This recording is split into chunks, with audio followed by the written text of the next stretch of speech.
السلام علیکم۔ بسم اللہ الرحمن الرحیم۔ قرآن کا پیغام انسانیت کے نام سیریز کے ساتھ آج ایک نئی نشست کے ساتھ آپ کے سامنے حاضر ہیں۔ آج ہم انشاءاللہ سورۃ القریش کی وضاحت کرنے کی کوشش کریں گے۔ سورۃ القریش جو ہے بنیادی طور پر اس میں قریش کا ذکر آتا ہے۔ قریش یعنی اللہ کے نبی صلی اللہ علیہ وسلم کا خاندان اور مکہ کے رہنے والے لوگ، ان کی فضیلت اور عظمت اللہ نے ان کو کس وجہ سے دی، اللہ نے اس وجہ کو اس صورت میں بیان فرمایا اور اپنے احسانات کا تذکرہ کیا کہ اللہ رب العزت نے قریش کو کس طرح سے پوری دنیا میں عزتوں اور عظمتوں سے نوازا تاکہ پوری دنیا ان کا احترام کرے، اور محض اللہ کے فضل اور اللہ کے احسان کی وجہ سے پوری دنیا میں ان کی کیسے تکریم اور کیسے عزت کی جاتی ہے اس کا اس صورت میں تذکرہ کیا گیا۔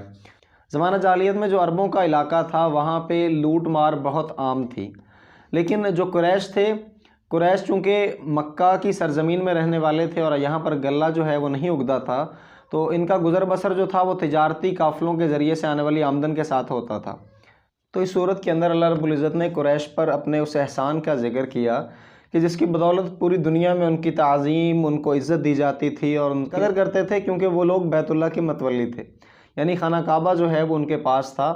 اس خانہ کعبہ کے حیا کی وجہ سے لوگ ان کی عزت کرتے تھے اور ہر طرح کی تجارت ان کی محفوظ تھی کہ رستے میں اگر چور لٹیرے اور ڈاکو بھی ہوتے تو وہ ان کو اس لیے نقصان نہیں پہنچاتے تھے کہ یہ لوگ بیت اللہ کے متولی ہیں، اور بیت اللہ کی عزت اور اکرام اور احترام زمانہ جاہلیت میں اس لیے کیا جاتا تھا، جیسا کہ روایات میں آتا ہے کہ بیت اللہ کے اندر 360 بتوں کو رکھا گیا تھا۔ اب 360 بتوں کا مطلب کہ وہ تمام کے تمام جو اہل عرب تھے ان میں سے کسی نہ کسی خاندان کے یا کسی نہ کسی قبیلے کے معبودان باطلہ جو تھے وہ اسی کعبہ کے اندر پڑے تھے۔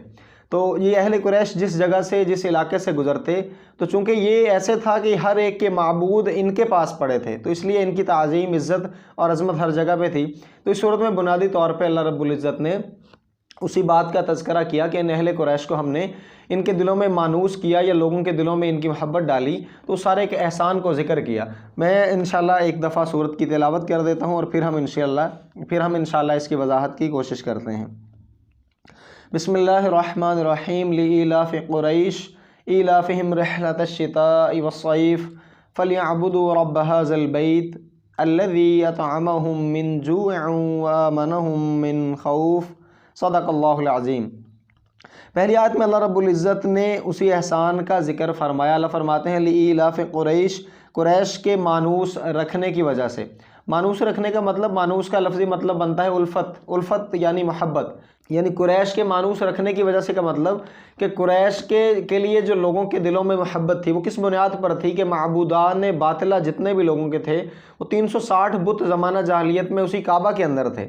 ایک طرح ایسے کہہ لیں کہ ہر ایک کا جو معبود تھا وہ قریش نے یرغمال بنا رکھا تھا کہ وہ قریش کے پاس تھا، اور اس کعبہ کی جو دیکھ بھال اور اس انتظامات اور اس کی دیکھ بھال اور اس کی ہر طرح کی ضروریات پوری کرنے کی ذمہ داری قریش کے پاس تھی۔ سو قریش کو اللہ نے اس وجہ سے عظمت دی۔ پہلی آیت میں اللہ نے جیسے کہا کہ قریش کے مانوس کرنے کی وجہ سے، اگر اللہ فرماتے ہیں ایلافہم رحلۃ الشتاء والصیف، یعنی سردیوں اور گرمیوں کے سفر سے ان کو مانوس رکھنے کی وجہ سے، یعنی سردیوں اور گرمیوں کے سفر سے مراد یہاں پہ ہے کہ یہ لوگ سردیوں اور گرمیوں دونوں میں سفر کرتے تھے اور تجارت کی غرض سے سفر کرتے تھے۔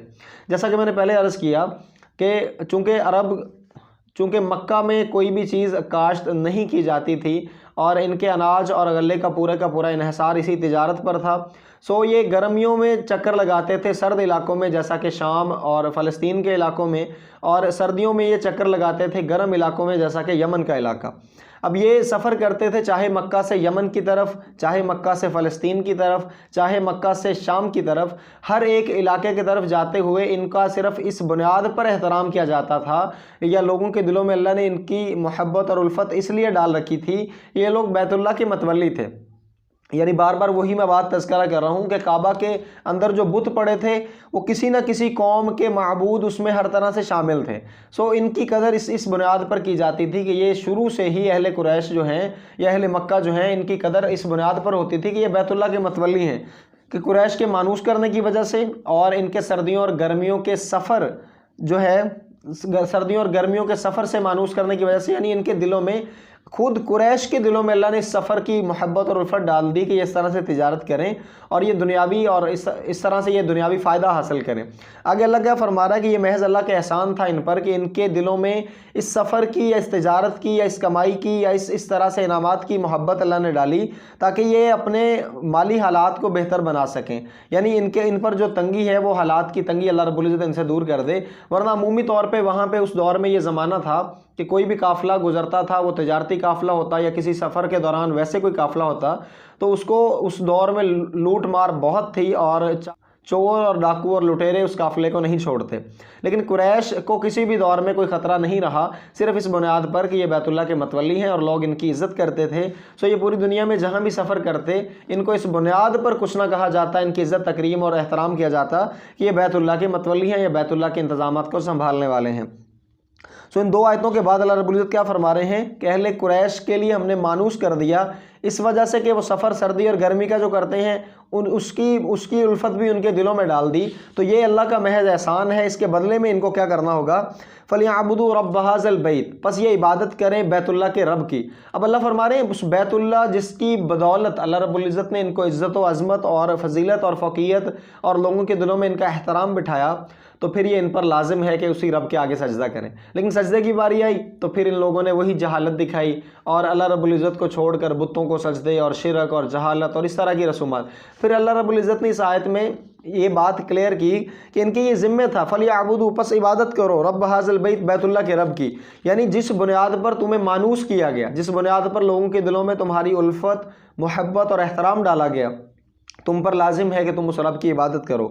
आगे अल्लाह ने अपने मजीद व एहसानात का जिक्र किया। अल्लाह फरमाते हैं अल्लज़ी अतअमहुम मिन जू', यानी अल्लाह ने, वो अल्लाह जिसने तुम्हें भूख में खाना दिया।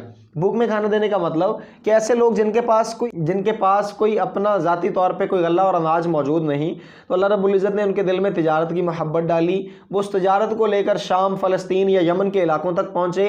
फिर चूँकि अगर ये तिजारत ना करते तो यकीनन इन पर भूख गालिब आती, इन के पास खुद तो गल्ला था नहीं।